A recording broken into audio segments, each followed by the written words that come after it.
Okay. तो आपकी सबकी स्क्रीन पे चैप्टर 4 दिखाई दे रहा है। इस चैप्टर का टाइटल है द प्रोसेस ऑफ क्रिएशन या फिर सृष्टि प्रक्रम। तो शुरू करने से पहले हम मंगलाचरण कर लेते हैं, प्रेयर्स कर लेते हैं कुछ, और उसके बाद भागवतम की स्टडी को शुरू करेंगे। ओम अज्ञानतिमिरान्धस्य ज्ञानाञ्जनशलाकया चक्षुरुन्मिलितं येन तस्मै श्रीगुरुवे नमः। श्रीचैतन्यमनोभीष्टं स्थापितं येन भूतले स्वयं रूपः कदा मह्यं ददाति स्वपदान्तिकम्।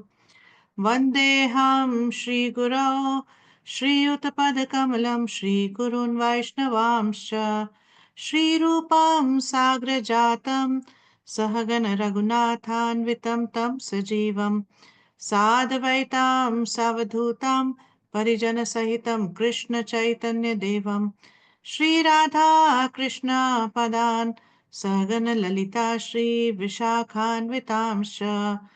हे कृष्णा करुणा सिंधु दीनबंधु जगतपते गोपेश गोपिका कांत राधा कांत नमोस्तुते। तप्त कांचन गौरांगी राधे वृंदावनेश्वरी वृषभानुसुते देवी प्रणमामि हरिप्रिये। वाञ्छाकल्पतरुभ्यश्च कृपा सिन्धुभ्य एव च पतितानां पावनेभ्यो वैष्णवेभ्यो नमो नमः। जय श्री कृष्ण चैतन्य प्रभु नित्यानंद श्री अद्वैत गदाधर श्रीवासादि गौर भक्त वृंदा। हरे कृष्णा कृष्णा कृष्णा हरे हरे, हरे राम राम राम हरे हरे। नमो विष्णुपदाय कृष्णप्रेष्ठाय भूतले श्रीमते भक्ति वेदांत स्वामी निति नामिने। सॉरी।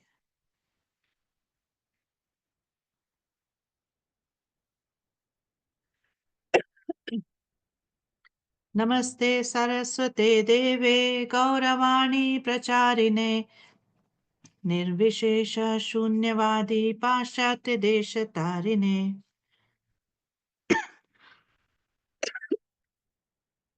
भागवतम पढ़ने से पहले कुछ प्रणाम मंत्र हम और रिसाइट करेंगे। ओम नमो भगवते वासुदेवाय। ओम नमो भगवते वासुदेवाय। ओम नमो भगवते वासुदेवाय। नारायणं नमस्कृत्य नरं चैव नरोत्तमं देवीं सरस्वतीं व्यासं ततो जयम् उदीरयेत्। शृण्वतं स्वकथा कृष्णा पुण्यश्रवणकीर्तना हृदयन्तस्तुह्य भद्राणि विधुनोति सुहृत्सताम्। नष्टप्रायेषु भद्रेषु नित्यं भागवत सेवया भगवती उत्तम श्लोके भक्तिर्भवती नैष्ठिकी।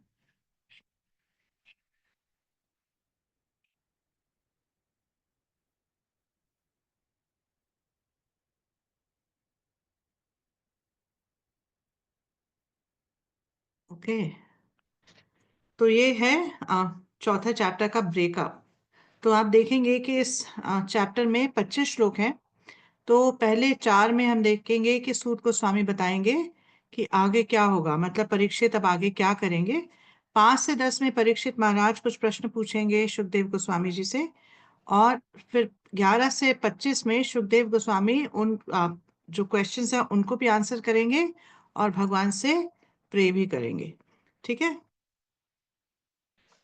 तो आप देखते हैं क्या हो रहा है। तो पहले श्लोक में हम पढ़ रहे हैं सूत उवाचा। सूत गोस्वामी ने कहा, सुखदेव गोस्वामी से आत्मा के सत्य के विषय में बातें सुनकर उत्तरा के पुत्र महाराज परीक्षित ने आस्था पूर्वक अपना ध्यान भगवान कृष्ण में लगा दिया।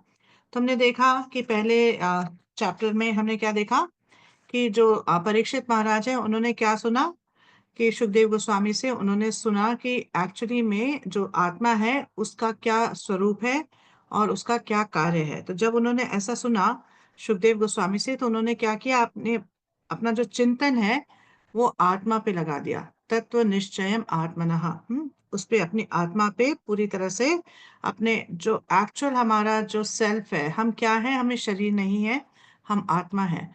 तो परीक्षित महाराज ने अपनी चेतना को बाह्य रूप से हटाकर अंदर ले लिया और आंतरिक चेतना पे फोकस किया। तो प्रभुपाद जी जो है, इसके जो श्लोक है इसमें एक वर्ड आता है सतीम। तो अपने तात्पर्य में प्रभुपाद जी सतीम के बारे में बताते हैं कि सतीम जो शब्द है वो उसका क्या मतलब है। उसका मतलब है कि निष्ठावान, तप और संयत। हाँ, मतलब कि जो something which is existing and which is chest. तो ये दोनों जो है परीक्षित महाराज के केस में पूरी तरह से एप्लीकेबल है।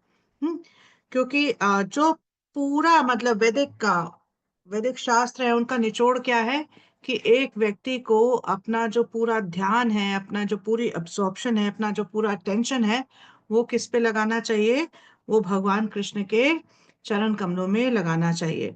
तो प्रभुपाद जी बताते हैं कि परीक्षित महाराज तो एक्चुअली बचपन से ही कृष्ण के प्रति पूरी तरह से आकर्षित थे। जब उन्होंने कृष्ण का दर्शन किया, उत्तरा, अपनी माँ उत्तरा के गर्भ में, जब भगवान उनकी माँ के गर्भ में प्रविष्ट हुए उनको बचाने के लिए अश्वत्थामा के ब्रह्मास्त्र से, तो परीक्षित महाराज ने वहां पर भगवान का दर्शन किया। और तब से जो है वो पूरी तरह से उनका जो एब्जॉर्प्शन था, उनका जो चिंतन था, वो भगवान कृष्ण पर था। तो इस तरह से पूरी तरह से निष्ठावान थे। और जब उन्होंने सुखदेव गोस्वामी से ये बात सुनी, अपने अंत, जब उनका अंत समय निकट आया, सुखदेव गोस्वामी ने जब उनको प्रवचन दिया, तो देना शुरू कर रहे हैं सुखदेव गोस्वामी। तो सुखदेव गोस्वामी ने जब उनको कहा कि एक व्यक्ति को क्या करना चाहिए, हर स्थिति में कृष्ण का चिंतन करना चाहिए और कृष्ण की ही सेवा करना चाहिए। और क्या बोला था, अकामा सर्व कामो वा मोक्ष कामो दारदी तीव्रेण भक्ति योगेन यजते पुरुषम परम। तो क्या बताया था कि चाहे किसी की कोई इच्छा है, नहीं है, somebody has some desires, they don't have any desire, in either situation one should concentrate his mind on the supreme personality of Godhead, Lord Krishna। तो जब उन्होंने, परीक्षित महाराज ने ऐसी बात सुनी सुखदेव गोस्वामी से, तो वो पहले ही, मतलब उनका आकर्षण था वो और ज्यादा फिक्स्ड हो गया। तो प्रभुपाद जी और बताते हैं कि एक्चुअली एक भ- किसी के लिए भी एक शुद्ध भक्त बनने के लिए, भगवान कृष्ण के शुद्ध भक्त बनने के लिए दो चीजें बहुत जरूरी हैं। एक क्या है कि किसी तरह से किसी व्यक्ति का अगर एक वैष्णव परिवार में जन्म हो जाता है, तो बचपन से ही उसको कृष्ण भक्ति के संस्कार मिलते हैं। हाँ, और दूसरा क्या सिचुएशन है कि किसी भी व्यक्ति को अगर शुद्ध भक्त बनना है, तो उसके ऊपर एक प्रामाणिक गुरु की कृपा होनी चाहिए। एक प्रामाणिक गुरु जो कि मतलब प्रामाणिक संप्रदाय में आ रहे हैं, उनकी कृपा होनी जरूरी है। तो प्रभा जी कहते हैं कि कृष्ण कृपा से परीक्षित महाराज के पास ये दोनों स्थिति थी। उनका जन्म क्या, कहाँ हुआ, पांडवों के परिवार में हुआ। और हम, जैसे कि हम जानते हैं कि पांडव जो है पूरी तरह से कृष्ण पे पूरी तरह से फिक्स थे, दे वर अब्सॉर्ब्ड इन कृष्णा, और उनका कृष्ण के साथ एक बहुत घनिष्ठ संबंध था। तो बचपन से ही उनको इस तरह की ट्रेनिंग मिली, इस तरह का एनवायरनमेंट मिला, जिससे कि वो अपना फोकस कृष्ण पे कर पाए। और अब अंत समय पे उनको किसकी प्राप्ति हो रही है, एक सदगुरु की प्राप्ति हो रही है सुखदेव गोस्वामी के रूप में, जिससे कि अब उनको मतलब दोनों चीजें मिल गई। तो उनको मतलब उनकी जो डेस्टिनेशन है वो ऑलरेडी मतलब समझ में आ गई है कि वो कहाँ जाएंगे आगे। क्योंकि उनके केस में ये दोनों स्थिति जो है कि उनका जन्म आ, एक भक्त परिवार में हुआ और उनको एक सदगुरु की शरण प्राप्त हुई। तो ये दोनों केसेस परीक्षित महाराज के लिए वैलिड हैं। तो सेकंड श्लोक में बताते हैं फिर कि भगवान कृष्ण के प्रति एक निष्ठ आकर्षण के फल स्वरूप महाराज परीक्षित ने अपने निजी शरीर, अपनी पत्नी, अपनी संतान, अपने महल, अपने पशु, हाथी, घोड़े, अपने खजाने, मित्र तथा संबंधी और अपने निष्कंटक राज्य के प्रति प्रगाढ़ ममता त्याग दी। कि the moment he came to know, जैसे ही परीक्षित महाराज को ये पता चला कि मेरा अंत समय निकट आ गया है, what did he do? He immediately gave up on everything. तो what did he give up on? उन्होंने अपना जो है, जो मतलब अ, अपनी फैमिली, अपनी पर्सनल बॉडी, अपनी वाइफ, अपने पैलेस, अपने जो the animals, his treasury house, his friends, he gave up on all of them and became completely focused on Krishna. सो प्रभा जी अपने तात्पर्य में बताते हैं कि मतलब भगवान की कृपा से परीक्षित महाराज जो है पूरे विश्व के सम्राट थे। उनके पास किसी भी चीज की कमी नहीं थी, लेकिन भगवान की कृपा से ही वो ये सारी चीजों को 1 मिनट में, 1 सेकंड में त्याग सके।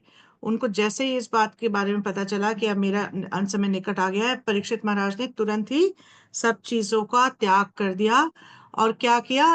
गंगा के किनारे पे आके बैठ गए और इस मंशा से आके बैठे कि मैं अब ये 6-7 जो 7 दिन मेरे पास है, इसको मैं इस तरह से यूज करना चाहता हूँ ताकि मैं अंत समय पे कृष्ण का स्मरण कर सकूं, अंते नारायण स्मृति कर सकूं और अपने जीवन, मनुष्य जीवन के जो लक्ष्य है उसको हासिल कर सकूं। तो अब प्रभा जी कहते हैं कि ये एक भक्त की निशानी है, एक शुद्ध भक्त की ये निशानी है कि जैसे ही मतलब ऐसी स्थिति आती है, वो किसी भी चीज से अटैच नहीं होता, उसको किसी भी चीज के प्रति आसक्ति नहीं होती। उसके पास बहुत कुछ सुविधा हो सकती है, बड़ा घर हो सकता है, लक्ष्मी हो सकती है, परिवार हो सकता है, लेकिन वो सबका मेंटेनेंस कैसे करता है? अपनी ड्यूटी समझकर। But he is not attached, वो आसक्त नहीं होता किसी के प्रति। तो उसको कभी भी किसी चीज का अगर त्याग करना पड़े तो उसके लिए उसको कोई डिफिकल्टी नहीं होती। He can he can just give it up. तो मतलब जब तक सम्राट के रूप में परीक्षित महाराज ने कार्य किया, तो ऐसा नहीं है कि उन्होंने कहा कि अच्छा मेरा जो अब ये किंगडम है, ये जो राज्य है, अपने आप चलता रहेगा, मैं तो भक्ति के कार्य में लगा हूं। ऐसा नहीं है। हमने फर्स्ट कैंटो में देखा कि किस प्रकार से परीक्षित महाराज है पूरी तरह सतर्क हैं अपने जो उनकी जो ड्यूटी है उसके प्रति। तो वो अपने राज्य का चक्कर काटते हैं ये देखने के लिए कि राज्य में सब कुछ ठीक ठाक चल रहा है नहीं चल रहा। और उन्होंने क्या किया? अपने राज्य में कली को प्रवेश नहीं करने दिया। तो ये हमने देखा फर्स्ट कैंटो में कि कली जो है उसको उन्होंने प्रवेश नहीं करने दिया। तो इस तरह से ऐसा नहीं है कि एक भक्त जो है अपनी जो रेगुलर ड्यूटीज हैं, ये प्रिस्क्राइब ड्यूटीज हैं, घर को मैनेज करना, बच्चों का ध्यान रखना, कुछ इनकम अर्न करना, उसमें कुछ कॉम्प्रोमाइज करता है, but that does not become his absorption. वो उन सारी चीजों के प्रति आसक्त नहीं होता, वो उनको एक ड्यूटी समझकर करता है। और उसके बाद अगर उसको कोई भी चीज का त्याग करना पड़े तो he can do it because he is not attached. तो यहाँ पर प्रभा जी बता रहे हैं कि एक भक्त जो है कभी भी ये नहीं सोचता कि ये सब कोई चीजें जो है मेरी हैं। वो हर चीज को कृष्ण के संबंध में देखता है। निर्बंधे कृष्ण संबंधे युक्त वैराग्य उच्चते, है ना? कि कैसे देखता है कि ये सारी चीजें कृष्ण के द्वारा दी गई हैं और कृष्ण की सेवा के लिए हैं। अपने फैमिली मेंबर्स को भी ऐसे देखता है कि मुझे ये फैमिली मिली है, ये सब भगवान के अंश हैं और मैं इनका पालन ऐसे सोच के करूंगा कि ये भगवान के अंश हैं और कैसे इनको मैं भगवान की सेवा में लगा सकूं। तो इस तरह से, इस मूड से करते हैं। तो पापा जी कहते हैं कि अगर किसी व्यक्ति को अपने घर बार से बहुत आसक्ति हो, तो और वो ये सोचे कि मैं इस आसक्ति के साथ साथ कृष्ण के प्रति भी आसक्त हो जाऊं, तो ये नहीं होने वाला है। दोनों आसक्तियां एक साथ नहीं चलती। या तो आप घर बार के प्रति आसक्त हो सकते हो या कृष्ण के प्रति आसक्त हो सकते हो, दोनों एक साथ नहीं हो सकता। और फिर प्रभुपाद जी बताते हैं कि जो आ, कृष्ण के प्रति आसक्ति है वो प्रकाश का रास्ता है, मतलब देर इज लाइट। और जो हाउस होल्ड पैराफर्नेलिया से जो अटैचमेंट है, that is the path of darkness. और जहां पर अंधेरा होता है वहां पर प्रकाश नहीं होता, और जहां प्रकाश होता है वहां अंधेरा नहीं होता। So they both don't get together. तो प्रभा जी फिर बताते हैं कि जो महान भक्त होते हैं उनको ये कला आती है कि किस तरह से मैं भौतिक जगत में भी कार्य करते हुए हर चीज को भगवान की सेवा में लगा सकूं। हाँ, इसको युक्त वैराग्य कहते हैं। ये कॉन्सेप्ट क्या है कि हर चीज को इस तरीके से देखना कि कैसे ये भगवान की सेवा में यूज हो सके। इसको कहते हैं, ये रूप गोस्वामी, श्रील रूप गोस्वामी इस कॉन्सेप्ट को देते हैं, निर्बंधे कृष्ण संबंधे युक्त वैराग्यम उच्यते।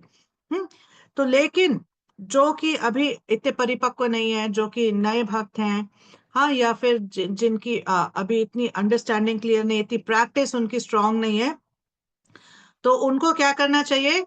उनको पहले अपने जो ये मटेरियल फीवर है, ये जो बुखार है, हाँ, भौतिक जगत का, उसको नीचे लाना चाहिए और अपनी मटेरियल कनेक्शंस को पहले कम करना चाहिए before they can actually engage in devotional service. क्योंकि अगर हमारी भौतिक जगत में बहुत आसक्ति है, तो हम नाम के लिए जो है श्रवण कीर्तन कर सकते हैं, लेकिन उसमें हम अब्जॉर्प्शन के साथ नहीं कर सकते, ध्यान के साथ नहीं कर सकते।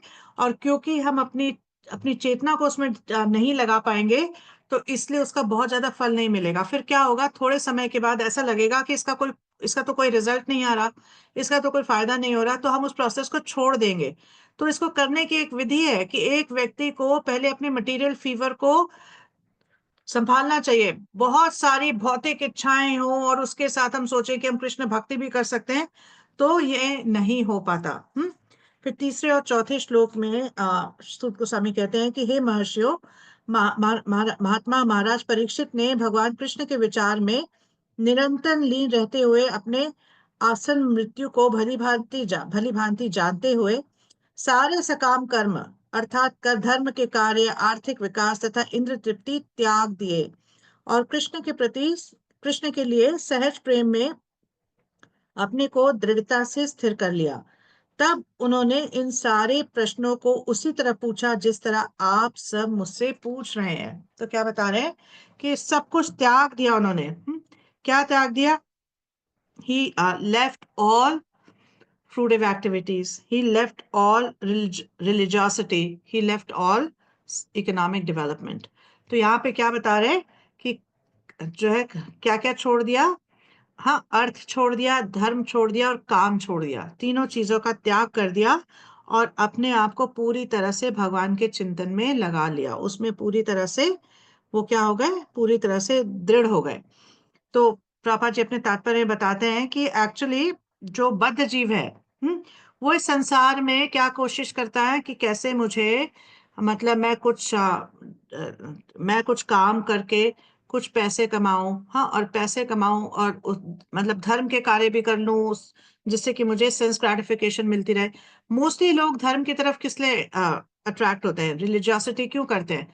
क्योंकि उनके हृदय में कामना होती है, कुछ ना कुछ इस तरह की कामना होती है, मुझे ये मिल जाए, मेरे बच्चों को ये मिल जाए, मेरे पति को ये मिल जाए, हाँ, और हमारा घर जो है सही से चलता रहे, सब पूरे घर परिवार में सुख शांति रहे, हाँ, बच्चों को अच्छी नौकरी मिल जाए, उनकी शादी हो जाए, हाँ। नॉर्मली इस तरह के जो मंशा होती है लोगों की, तो वो जो है रिलीजियस पाथ को फॉलो करते हैं। तो क्या करते हैं, पूरा टाइम इस तरह के मतलब अलग अलग अनुष्ठान करते हैं कि ट्यूसडे को हम ये करेंगे, मंडे को ये करेंगे, हाँ, ये वाला व्रत रखेंगे, वो वाला व्रत रखेंगे। तो इस और क्या उसके पीछे का जो मोटिवेशन है वो क्या है? कि सब कुछ इस संसार में हम सुख से रह सके, और जब इस संसार से हम जाए तो हमें अगला जन्म जो है और अच्छा मिल जाए। तो प्रभा जी कहते हैं कि एक्चुअली ज्यादातर लोगों को एक कर्मकांडी कॉन्सेप्शन है, हाँ, अपने जीवन के बारे में वो कर्मकांडी तरीके से सोचते हैं। लेकिन जब कोई व्यक्ति शुद्ध भक्तों के संग में आता है, उनके एसोसिएशन में आता है, तो क्या होता है, वो समझ पाते हैं कि एक्चुअली में जीवन का लक्ष्य क्या है। तो ये सारी जो चीजें हैं जिसके प्रति उनके पहले आसक्ति होती है, तो उससे आसक्ति कम होना शुरू हो जाती है, क्योंकि उनको ये समझ में आ जाता है कि ये सब जो भी है, ये सारी जो अचीवमेंट्स हैं, वो इस लाइफ टाइम के लिए है, एंड आई एम इटर्नल, मैं शाश्वत हूँ। ये शरीर छूट जाएगा, लेकिन मुझे अगला शरीर मिलेगा, और इस जीवन में मैं जो कुछ भी कार्य करूंगा उसके बेसिस पे मुझे अगला शरीर धारण करना पड़ेगा, और उसी प्रकार से मुझे हर चीज का रिजल्ट मिलेगा। तो जब एक व्यक्ति को ये समझ में आना शुरू हो जाता है शुद्ध भक्तों के संग में, तो वो अपनी जो एक्टिविटीज हैं इस लाइफ में उसको स्ट्रीमलाइन करने लग जाता है। कोई भी बुद्धिमान व्यक्ति है, अगर उसको ये समझ में आ जाता है कि हाँ, जैसे कि शॉर्ट टर्म में इसमें फायदा हो सकता है कि, लेकिन लॉन्ग टर्म में नुकसान है, तो कोई भी बुद्धिमान व्यक्ति क्या चूज करेगा? ऐसी चीज चूज करेगा जिससे कि उसको लॉन्ग टर्म में बेनिफिट हो, है ना। तो जो व्यक्ति सिर्फ शॉर्ट टर्म देख के कर रहा है उसको बुद्धिमान नहीं कहा जाता है। तो इसी तरह से जो जब कोई व्यक्ति शुद्ध भक्त के टच में आता है, तो वो ये समझ जाता है कि इस जीवन का क्या लक्ष्य है, और वो धीरे धीरे क्या करता है, अपनी जो मटेरियल एसोसिएशंस हैं, अपनी जो मटेरियल अट्रैक्शंस हैं, उनको कम करता है और कर्म कांडी एक्टिविटीज को परफॉर्म करना बंद करके भगवान में अपना ध्यान लगाता है। इसको कहते हैं व्यवसात्मिका बुद्धि, मतलब कि सिंगल पॉइंटेड फोकस। हाँ, single pointedly he becomes focus on Krishna. फिर 5वें श्लोक में शुकदेव गोस्वामी बताते हैं कि महाराज परीक्षित ने कहा, हे विद्वान ब्राह्मण, आप भौतिक दूषण से रहित होने के कारण सब कुछ जानते हैं। परीक्षित महाराज प्रश्न करना शुरू कर रहे हैं। अतएव आपने मुझसे जो भी कहा है वह मुझे पूर्ण रूप से उचित प्रतीत होता है। आपकी बातें क्रमशः मेरे अज्ञान रूपी अंधकार को दूर कर रही हैं, क्योंकि आप भगवान की कथाएं कह रहे हैं। तो परीक्षित महाराज जो है सुखदेव गोस्वामी से कहते हैं कि आप सब कुछ जानते हैं, आप सर्वज्ञ हैं, और आप क्या है, अनग है, मतलब कि आपके अंदर कोई भी दोष नहीं है। तो आप जो भी बातें मुझसे कह रहे हैं मुझे समझ में आ रही हैं। हाँ, और मेरे को सारी आपकी बातें सही लग रही हैं, क्योंकि आप भगवान के बारे में बोल रहे हो, और इसकी वजह से मेरे हृदय में जो कुछ भी अंधकार है वो दूर हो रहा है। तो प्रभुपाद जी अपने तात्पर्य में बताते हैं कि इसीलिए बहुत जरूरी है कि हम एक सही वक्ता से श्रीमद् भागवतम का श्रवण करें, क्योंकि जो व्यक्ति परंपरा में नहीं आ रहा, उससे श्रवण करने से कोई फायदा नहीं होने वाला। जब कोई व्यक्ति परंपरा में आता है, तो जब वो भागवतम मतलब भागवतम को बोलता है या भागवतम सुनता है, तो उस परंपरा की पोटेंसी से, क्योंकि परंपरा कहाँ से आ रही है, अल्टीमेटली कृष्ण से आ रही है। तो कृष्ण और परंपरा की पोटेंसी से जो भी वो बोल रहा है, उसके अंदर पोटेंसी आती है, उसके अंदर एक ट्रांसफॉर्मेशनल पावर आती है। हम्म तो जो वक्ता है, तो जब क्योंकि परंपरा में आ रहा है, हाँ, और प्रामाणिक है, तो इसलिए परंपरा की शक्ति उसके साथ चलती है। हम्म तो यहाँ पे प्रभुपाद जी बताते हैं कि एक बहुत मतलब ये बहुत ध्यान रखना चाहिए कि हम किससे कृष्ण कथा सुन रहे हैं। तो इसके बारे में मैंने पिछली क्लास में ही बताया था कि मतलब हम अपने आप को ये तसल्ली ना दें कि हम कहीं भी जाके कुछ भी सुन के आ गए हैं तो वो एक स्पिरिचुअल टॉपिक है। ऐसा नहीं है। आपने जिससे सुना है, हाँ, उसकी चेतना आप पे काम करेगी। तो जो हमारे आचार्य इसका एग्जाम्पल देते हैं कि अगर दूध है कहीं पे और एक सांप ने आके उस दूध को चख लिया है, तो उस दूध में अब पॉइजन आ गया है। उस दूध में अब पॉइजन आ गया है, अब आप उसको पिएंगे तो आपके बॉडी में वो दूध का कार्य नहीं करेगा, आपकी बॉडी में वो पॉइजन का कार्य करेगा। तो कहाँ कहाँ से हम सुन रहे हैं, उसकी बहुत ज्यादा वैल्यू है। और अगर कोई व्यक्ति श्रीमद् भागवतम का श्रवण सही सोर्स से नहीं करता, तो उसके हृदय में परिवर्तन नहीं होता। तो प्रभुपाद जी इसकी एक उपमा दे रहे हैं, एक एनालॉजी दे रहे हैं कि जब एक व्यक्ति जो भूखा है, जब उसको कुछ खाने के लिए दिया जाता है, तो क्या होता है, उसको ऐसा लगता है कि हाँ, मतलब मेरी जो भूख है वो मिट रही है, और उसको साथ में क्या होता है, साथ में आनंद का अनुभव होता है कि मुझे कुछ खाने को मिल रहा है। तो दोनों चीजें साथ साथ चल रही हैं। तो उसको ये मतलब हमें ये पूछने की जरूरत नहीं है कि तुम्हारे अंदर खाना जा रहा है नहीं जा रहा, तुम्हारी बॉडी खाना प्रोसेस कर रही नहीं कर रही, क्योंकि ऑटोमेटिकली दोनों चीजें होती है। इसीलिए इसी तरह से अगर किसी व्यक्ति ने श्रीमद् भागवतम को सुना है किसी प्रमाणिक सोर्स से, किसी, हाँ, ऐसे सोर्स से जो बोनाफाइड है, तो उसके हृदय में परिवर्तन होना शुरू हो जाएगा। हम्म तो इसमें लेकिन एक और बात है कि जो श्रोता है वो भी प्रामाणिक होना चाहिए। श्रोता जो है उसकी इच्छा होनी चाहिए कि मैं भगवान के बारे में सुनना चाहता हूँ, क्योंकि मैं भगवान से अपने रिलेशनशिप को और अच्छे से समझ के अपने जीवन को उस तरह से ढालना चाहता हूँ। तो जब दोनों ये कॉम्बिनेशन होते हैं, then it works like magic. तो आप जो है परीक्षित महाराज प्रश्न पूछना शुरू कर रहे हैं। तो क्या पूछ रहे हैं, 6ठे श्लोक में, मैं आपसे ये जानना चाहता हूँ कि भगवान किस प्रकार अपनी निजी शक्तियों से इस रूप में इन दृश्य ब्रह्मांडों की सृष्टि करते हैं, जो बड़े से बड़े देवताओं के लिए भी अचिंत्य है। तो पहला प्रश्न क्या बोल रहे हैं कि किस तरह से भगवान जो है क्रिएशन के पास टाइम्स को करते हैं। तो अगर आप देखेंगे कि भगवान के अवतार हम कई बार सुन चुके हैं, 6 प्रकार के होते हैं, लेकिन भगवान की जो लीलाएं होती हैं वो बेसिकली 2 प्रकार की होती हैं। एक होती है जो कि मटेरियल वर्ल्ड से रिलेटेड होती है, और एक होती है जो स्पिरिचुअल इन नेचर होती हैं।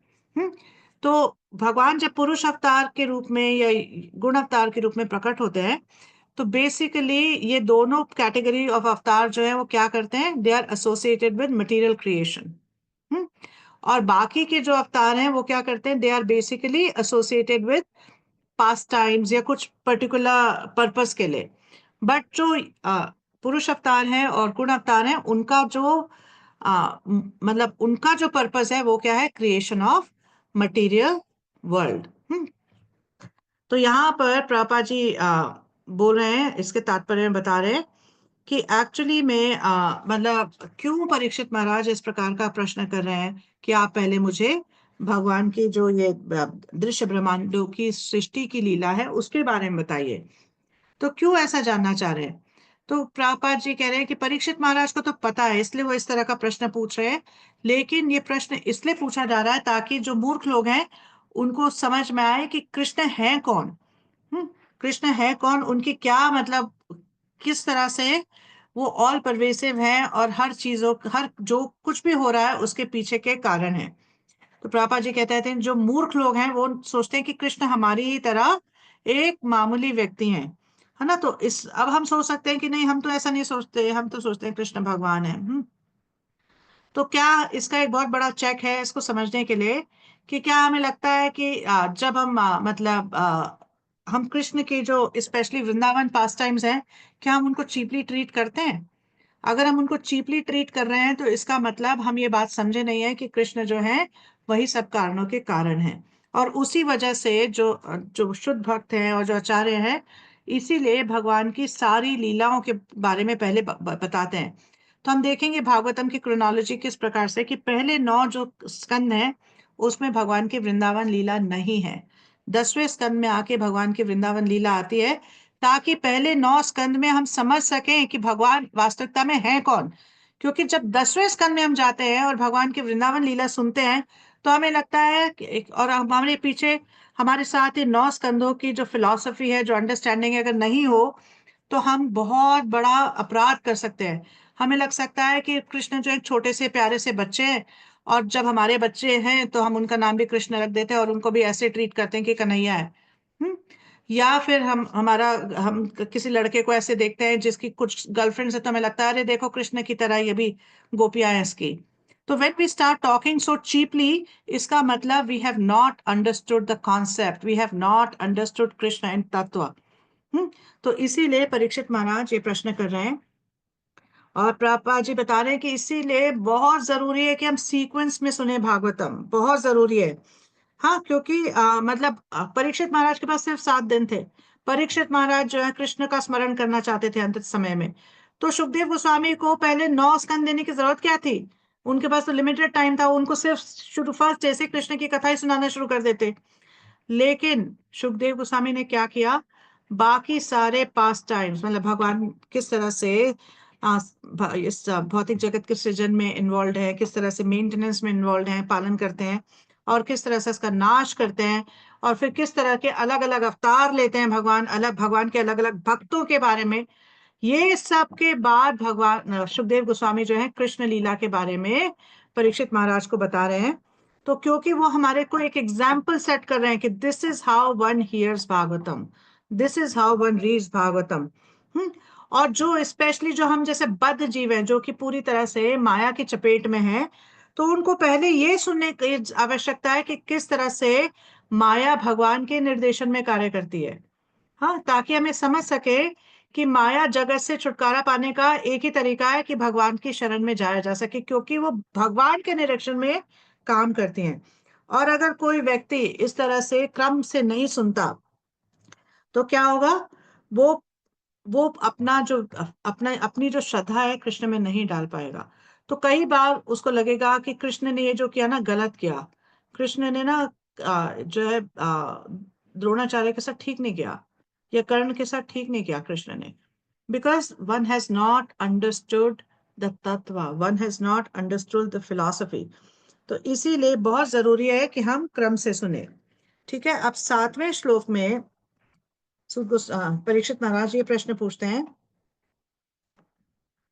कि कृपया बताएं कि सर्वशक्तिमान परमेश्वर किस तरह अपनी विभिन्न शक्तियों तथा विभिन्न विस्तारों को इस घटनाओं से भरे जगत के पालन करने में लगाते हैं और एक खिलाड़ी के खेल की तरह फिर से उसे समेट लेते हैं। तो बोल रहे हैं कि क्या बताइए आप कि किस तरह से भगवान जो है अपनी माया शक्ति के द्वारा इस भौतिक जगत को प्रकट करते हैं, उसका पालन करते हैं और फिर क्या करते हैं, उसको समेट देते हैं। तो कैसे होता है?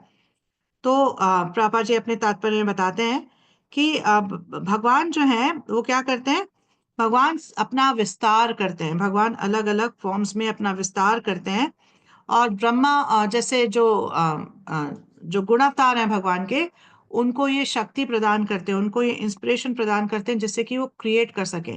सारे जो सोर्स है क्रिएशन के, जितने भी एलिमेंट्स हैं, जो कुछ भी है, जो भी इंस्पिरेशन है, सब भगवान से आती है। और भगवान क्या करते हैं, अपने आप को एक्सपैंड कर लेते हैं और फिर क्या है, एक्सपेंशन करके अलग अलग कार्यों को करते हैं। लेकिन भगवान फिर भी अपना अस्तित्व इन सब एक्सपेंशन से अलग रखते हैं। ऐसा नहीं है कि अब भगवान एक्सपैंड कर गए, भगवान ने अपना विस्तार कर लिया, अब भगवान का कोई अस्तित्व नहीं रहा, ऐसा नहीं है। तो इसको कहते हैं अचिंत्य भेद अभेद। मतलब कि भगवान जो है अपने जो अलग अलग विस्तार करते हैं अलग अलग कार्यों को करने के लिए, हाँ, मेंटेनेंस को करने के लिए, डिस्ट्रक्शन को करने के लिए, तो भगवान उनसे एक भी हैं और भगवान उनसे अलग भी हैं। तो इसको कहते हैं अचिंत्य भेद अभेद, की मतलब हम अपनी लिमिटेड बुद्धि से इस बात को नहीं समझ सकते। तो जब हम शास्त्रों से देखते हैं, शास्त्रों से सुनते हैं, तो हम उसको एक्सेप्ट करते हैं कि this is how it happens. ठीक है। अब 8वें में परीक्षित महाराज कहते हैं, हे विद्वान ब्राह्मण, भगवान के दिव्य कार्यकलाप अद्भुत है और वे अचिंत्य प्रतीत होते हैं, क्योंकि अनेक विद्वान पंडितों ने अनेक प्रयास भी उन्हें समझने में क्योंकि अनेक विद्वान पंडितों के अनेक प्रयास भी उन्हें समझने में अपर्याप्त सिद्ध होते रहे हैं। तो क्या कह रहे हैं, जो भगवान के जो कार्यकलाप हैं ये बहुत अद्भुत है, इनको समझना आसान नहीं है। तो प्रभा जी अपने तात्पर्य में बताते हैं कि जो भगवान है वो अपना विस्तार करके क्या करते हैं, इस भौतिक जगत का प्राकट्य करते हैं। इस भौतिक जगत में अधिष्ठाता देवी कौन है? दुर्गा देवी है। मतलब ये भौतिक जगत, दुर्गा इसको इसलिए देवी धाम के नाम से भी जाना जाता है, क्योंकि दुर्गा देवी जो है इसकी अधिष्ठात्री देवी है। और एक जो है जो कि मतलब भगवान के जो लोक हैं, वैकुंठ लोक हैं, हाँ, उसको सनातन धर्म धाम कहा जाता है, क्योंकि वहां पे किसी भी चीज का नाश नहीं होता है। इस देवी धाम में हर चीज क्या है, नाशवान है, लिमिटेड पीरियड के लिए, टेम्परेरी मैनिफेस्टेशन है। लेकिन भगवान के जो अपने, हाँ, भगवान का जो अपना बोर्ड है, भगवान का जो अपना धाम है, वो क्या है, सनातन धाम है। वहां पर किसी कोई भी चीज का नाश नहीं होता, किसी की भी मृत्यु नहीं होती। तो ये दो चीजों का, दो अलग अलग मतलब दो अलग अलग प्रकार की क्रिएशंस हैं। और एक मतलब अगर आप देखें कि पूरी क्रिएशन में जो देवी धाम है वो क्या है, एक चौथाई हिस्सा है बस। तीन चौथाई हिस्सा क्या है, सनातन धाम है। मतलब भगवान का जो अबोर्ड है, that is 3/4 of the creation. और ये जो मटेरियल वर्ल्ड है बहुत छोटा सा, ओनली 1/4 ऑफ द क्रिएशन है। फिर प्रभुपाद जी बताते हैं कि मतलब एक्चुअली में इस भौतिक जगत में भी अलग अलग प्लैनेट्स हैं, अलग अलग लोक हैं जिनके बारे में हम सुनते हैं। तो कई बार साइंटिस्ट जो है ये प्लान बनाते हैं कि इस लोक में जाएंगे, उस लोक में जाएंगे। तो एक्चुअली में ऐसे कोई भी उठ के किसी भी लोक में नहीं जा सकता। हाँ, उस वहां पर पहुंचने के लिए एक व्यक्ति को वो क्वालिफिकेशन जो है, हाँ, वो मतलब वो कैपेबिलिटी हासिल करनी पड़ती है जिससे कि वो किसी लोक में जा पाए। क्योंकि हर लोक में अलग अलग प्रकार के जीव हैं। तो जैसे अगर आप सोचें कि मैं सूर्य लोक पहुंच जाऊं, तो सूर्य लोक में जो जीव हैं उनका इस प्रकार की शरीर है कि वो जैसे हमारा जो शरीर है, अगर हम फायर में एंटर करें हम, तो क्या होगा, ये जल जाएगा। लेकिन सूर्य लोक में जो शरीर है वो क्या है, मोस्टली सटल है। तो वो जो है इतनी गर्मी में क्या होता है, वो जलता नहीं है। तो अगर हम सोचें हम इस शरीर को लेके पहुंच जाए किसी भी लोक में, तो दैट इज नॉट पॉसिबल। तो प्रभा जी कह रहे हैं कि इसीलिए, हाँ, जब हम शास्त्रों से सुनते हैं तो हमें समझ में आता है कि किसी भी लोक में ऐसे जबरदस्ती नहीं जाया जा सकता। आपको उसके लिए क्वालिफिकेशन हासिल करनी पड़ेगी, आपको अपने आप को उसके लिए प्रिपेयर करना पड़ेगा। तो फिर प्रभा जी बताते हैं कि क्यों परीक्षित महाराज ये सृष्टि के बारे में पूछ रहे हैं जबकि उनको सब कुछ पता है।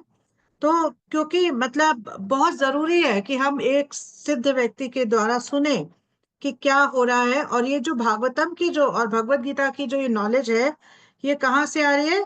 ये व्यासदेव ने क्या किसको बताई? व्यासदेव जी को पहले नारद जी ने बताई। नारद जी के पास ये ब्रह्मा जी से आई, ब्रह्मा जी को भगवान ने बताई, फिर व्यासदेव से सुखदेव गोस्वामी जी के पास आई, और अब सुखदेव गोस्वामी से परीक्षित महाराज इस प्रकार के प्रश्न कर रहे हैं और उसके बारे में और समझने की कोशिश कर रहे हैं। 9वें श्लोक में अब क्या बता रहे हैं परीक्षित महाराज जो है, कह रहे हैं पूर्ण पुरुषोत्तम भगवान एक हैं, चाहे वे प्रकृति के गुणों से अकेले कार्य करें या एक साथ कई रूपों में विस्तार करें, या कि प्रकृति के गुणों के निर्देशन हेतु बारी बारी में विस्तार करें। तो क्या बता रहे हैं कि मतलब भगवान जो है वो एक है, लेकिन अपना विस्तार करते हैं, अपना विस्तार करते हैं अलग अलग कार्यों को करने के लिए। और फिर 10वें में क्या बात हो रही है? 10वें में कहते हैं कृपया इन सारे संशयप्रद प्रश्नों का निवारण कर दें, क्योंकि आप न केवल वैदिक साहित्य के परम विद्वान एवं अध्यात्म में आत्मसिद्ध हैं, अपितु आप भगवान के महान भक्त भी हैं, अतएव आप भगवान के ही समान हैं। तो हम सुनते हैं ना कि जो व्यक्ति पूरी तरह से एकनिष्ठ है भगवान की सेवा में, तो उसमें भगवान के ही गुण आने लग जाते हैं। हाँ, तो इसलिए हम प्रेयर करते हैं तो कहते हैं, क्या कहते हैं? साक्षात हरित्वेन समस्त शास्त्रे, कि सारे शास्त्र क्या कहते हैं कि एक गुरु जो है, जो कि इस प्रकार के हैं, वो क्या है? साक्षात हरि हैं। मतलब उनमें और हरि में कोई डिफरेंस नहीं है। हाँ, वो भगवान नहीं है, लेकिन बिल्कुल भगवान के एक एक भक्त के लिए भगवान की तरह ही है। तो यहाँ पे परीक्षित महाराज इस तरह से कह रहे हैं। तो प्रभा जी कहते हैं कि भगवान को कौन समझ सकता है? हाँ, तो भगवान को सिर्फ शुद्ध भक्ति के द्वारा या शुद्ध भक्तों के द्वारा ही समझा जा सकता है। और भगवान जो है अपना विस्तार करते हैं, मतलब पुरुष अवतार में हमने सुना कितनी बार कि महाविष्णु, हाँ, या फिर मतलब महाविष्णु जिनको कारणोदक्षाय विष्णु के नाम से भी जाना जाता है, उसमें अपना विस्तार करते हैं। फिर गर्भोदक्षाय विष्णु के रूप में विस्तार करते हैं, क्षीरोदक्षाय विष्णु के रूप में विस्तार करते हैं। तो ये इस तरह से भगवान जो है अलग अलग प्रकार के विस्तार करते हैं। तो फिर प्रभा जी बताते हैं कि मतलब कैसे समझा जाए, किस तरह से समझा जाए। तो हम भगवान के बारे में, उनके नाम के बारे में, उनके रूप के बारे में, उनकी लीलाओं के बारे में, उनके गुणों के बारे में तब तक नहीं समझ सकते जब तक हम शुद्ध भक्ति को प्रैक्टिस ना करें। Till the time we practice, हाँ, लविंग डिवोशनल सर्विस, जब तक हम इस लेवल पे नहीं आते तो हमें नहीं समझ में आएगा कि भगवान एक्चुअली कौन है। हाँ, और भगवत गीता में प्रभा जी बताते हैं, इसलिए भगवान अंत में क्या निचोड़ देते हैं? सर्वधर्मान परित्यज्य माम एकम शरणम व्रज, कि सारी चीजों को छोड़ के मेरी शरण में आ जाओ। और जब कोई व्यक्ति पूरी तरह से भगवान के प्रति शरणागत हो जाता है और शुद्ध भक्ति के प्लेटफॉर्म पे आ जाता है, तो वो भगवान को समझ पाता है। हम्म। और फिर प्रभा जी इसमें कंक्लूजन देते हैं कि एक व्यक्ति को क्या करना चाहिए। सबसे पहले उसे एक बोनाफाइड, एक सिंसियर ना जो गुरु हैं उनके पास जाना चाहिए। और गुरु जो है, हाँ, जब गुरु वो ज्ञान देंगे तो एक व्यक्ति को समझ में आएगा कि मुझे क्या करना चाहिए। और भक्ति के मार्ग पे बिना गुरु की शरण लिए कोई भी व्यक्ति बहुत ज्यादा प्रोग्रेस नहीं कर सकता। इसीलिए it is absolutely absolutely necessary to surrender to a bonafide spiritual master. तो फिर प्रभा जी बताते हैं उसके बाद कि विश्वनाथ चक्रवर्ती ठाकुर को कोट करते हैं, जो कि एक बहुत महान आचार्य हैं, कि मतलब कि हाँ, एक भक्त को ऐसा नहीं सोचना चाहिए कि मैं तो बस भगवान के रास लीला के बारे में सुनना चाहता हूँ। हाँ, इस तरह से नहीं सोचना चाहिए, एक तरह का कंटेमिनेशन है। हम्म उसको क्या सोचना चाहिए कि मैं भगवान की हर लीला के बारे में सुनना चाहता हूँ। मैं ये भी जानना चाहता हूँ कि भगवान किस तरह से सभी कारणों के कारण है, भगवान किस प्रकार से इस सृष्टि की रचना करते हैं, सृष्टि के पीछे जो भी कारण है वो भगवान ही है। तो मैं सब कुछ सुनना चाहता हूँ। तो और मतलब ये ऐसा विचार क्यों होता है एक शुद्ध भक्त का? क्योंकि वो परीक्षित महाराज के पद चिन्हों में चलता है और सुखदेव गोस्वामी के पद चिन्हों में चलता है। इसीलिए वो कभी भी ऐसा नहीं सोचता कि मैं सीधे रासलीला पे पहुंच जाऊं। अब 11वें श्लोक में क्या हो रहा है? 11वें श्लोक में सूत गोस्वामी बोल रहे हैं। हम्म, सूत गोस्वामी ने कहा कि जब राजा ने सुखदेव गोस्वामी से इस प्रकार प्रार्थना की, तो वे भगवान की सृजनात्मक शक्ति का कि वे भगवान की सृजनात्मक शक्ति का वर्णन करें। तो उन्होंने इंद्रियों के स्वामी श्री कृष्ण का ठीक से स्मरण किया और उपयुक्त उत्तर देने के लिए इस प्रकार बोले। तो सुखदेव गोस्वामी से जब ये प्रश्न किए गए, तो सबसे पहले सुखदेव गोस्वामी ने क्या किया, उन्होंने भगवान का ध्यान किया, उनका स्मरण किया। हम्म, तो प्रभुपाद जी बताते हैं कि ये एक तरीका है। कोई भी मतलब अगर बोनाफाइड व्यक्ति है तो उसको ये बात बिल्कुल अच्छी तरह से पता होनी चाहिए कि मैं अपनी शक्ति से कुछ भी नहीं बोलने लायक हूँ। मैं पूरी तरह से भगवान पर आश्रित हूँ, पूरी तरह से I am dependent on him. जो भी मैं बोल पा रहा हूँ, जो भी मैं खा पा रहा हूँ, वो सब कहाँ से आ रहा है? वो सारी पोटेंसी भगवान से आ रही है। मेरे में अपने आप में कोई भी ये ना तो एबिलिटी है, ना ये क्वालिफिकेशन है कि मैं भगवान के बारे में बोल पाऊं। तो एक शुद्ध भक्ति करता है, वो सबसे पहले भगवान का आश्रय लेता है, के प्रति शरणागत होता है, और फिर भगवान की कृपा से ही वो आगे कुछ कार्य कर पाता है। तो ये बहुत बड़ा लेसन है कि सुखदेव गोस्वामी जो है, मतलब क्या पर्सनालिटी है। तो जब सुखदेव गोस्वामी अपने आचरण से हमें दिखा रहे हैं कि हमारा क्या मूड होना चाहिए, कि हमें ये पूरी तरह से विश्वास होना चाहिए कि हम जो कुछ भी कर पा रहे हैं वो भगवान की कृपा से ही कर पा रहे हैं। 12वें श्लोक में अब सुखदेव गोस्वामी बोलते हैं। अब सुखदेव गोस्वामी अपनी प्रेयर्स करना शुरू कर रहे हैं। सुखदेव गोस्वामी ने कहा, मैं उन पूर्ण पुरुषोत्तम भगवान को सादर नमस्कार करता हूँ जो भौतिक जगत की सृष्टि के लिए प्रकृति के 3 गुणों को स्वीकार करते हैं। वे प्रत्येक के शरीर के भीतर निवास करने वाले परम पूर्ण हैं और उनकी गतियां अचिंत्य हैं। तो यहाँ पर क्या बता रहे हैं?